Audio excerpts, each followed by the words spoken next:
مشہور مسلمان سائنسدان ابن سینا نے دو میمنوں کو الگ الگ پنجروں میں رکھا۔ میمنے ایک ہی عمر اور ایک ہی وزن کے تھے اور ایک ہی خوراک کے ساتھ کھلایا۔ تمام شرائط برابر تھیں۔ تاہم اس نے تیسرے پنجرے میں ایک بھیڑیا ڈال دیا۔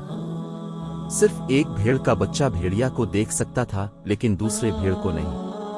مہینوں بعد بھیڑ کا بچہ جس نے بھیڑیا کو دیکھا وہ خستہ حال، بے چین، کمزور، ترقی پذیر اور وزن کم کر رہا تھا۔ بھیڑ کا بچہ مر گیا جبکہ دوسرا بھیڑ صحت مند رہا۔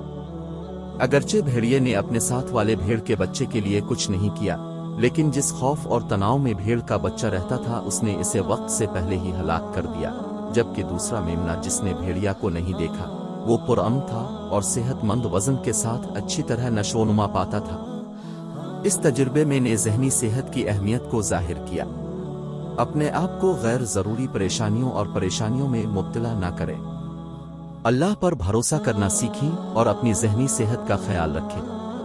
اور جو لوگ اللہ سے ڈرتے ہیں ان کے لیے وہ ہمیشہ نکلنے کا راستہ تیار کرتا ہے اور اس کو ان ذرائع سے رزق دیتا ہے جس کا وہ تصور بھی نہیں کر سکتا تھا۔ اور جو اللہ پر بھروسہ رکھتا ہے اللہ اس کے لیے کافی ہے، کیونکہ اللہ اپنا مقصد ضرور پورا کرے گا۔ بے شک اللہ نے ہر چیز کے لیے ایک تناسب مقرر کر رکھا